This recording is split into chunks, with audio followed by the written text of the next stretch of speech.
Every iconic character have to start from somewhere, but for Rowan Atkinson, finding a name from Mr. Biggs came out from staring at vegetable until one sounded pathetic enough. Yeah, no, we were sitting around, I remember, at our producer's house one day and trying to think of a name, and we started with Mr. White. I like the idea of the series being named after the character, and he was obviously a Mr., so Mr. White, but that sounded a bit bland, and then we started to think about, vegetables, and As you do. As you do, when looking for a comic attitude.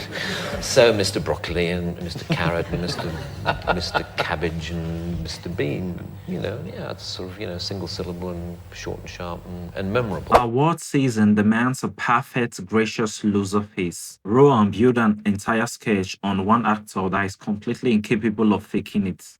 Now, these are four fine actors, and I'm sure they'd all agree that the point is not to win, but to play the game. And the winner is...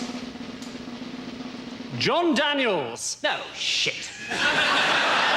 Unfortunately, John is unable to be with us tonight, and so I'd like to ask his co-star David Forbert to accept the award on his behalf. David.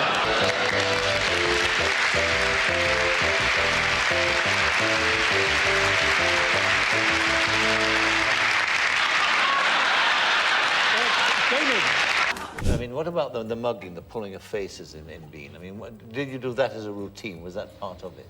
Yeah, that started when I went to University at Oxford, really. That's when I started doing entirely visual stuff. And for the first time ever, when I was about 20, whenever that was, I remember, standing in front of a bathroom mirror and just sort of gurning, I suppose, just pulling faces for the sake of it. Like how? And it was, just sort of going,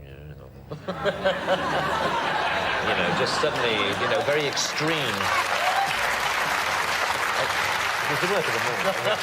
It's safe to say having one of the most recognizable faces on earth led to some strange encounters. Rowan favorites happened at a Range Rover at Parks Department. I was standing around with a group of guys, and I could see this guy doing that. And he came up to me after a while, and he said, "Excuse me, has anyone ever told you that you're the absolute spitting image of that Mr. Bean?" And I said, "Well, actually, I am the actor who plays Mr. Bean." And he said,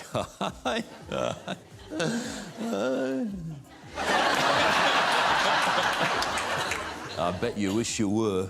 Followed this bizarre conversation in which the more I tried to claim that I was the person whom he thought I merely resembled, the less he believed me.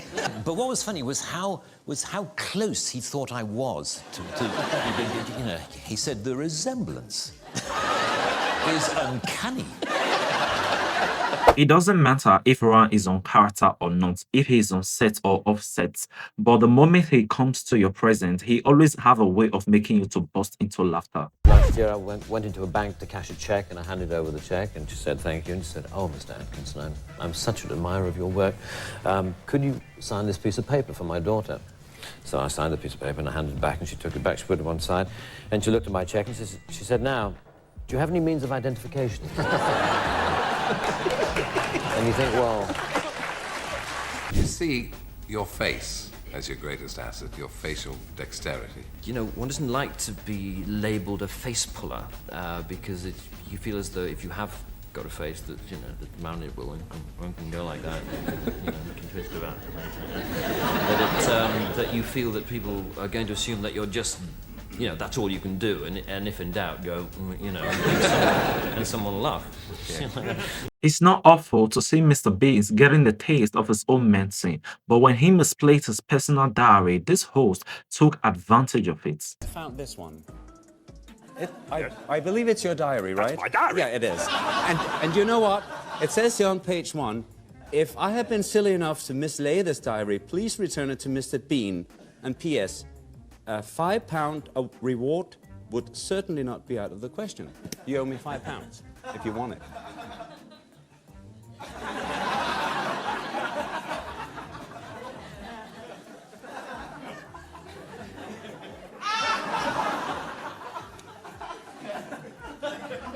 Now.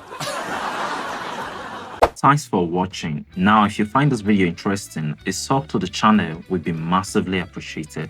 See you in the next video. Peace out.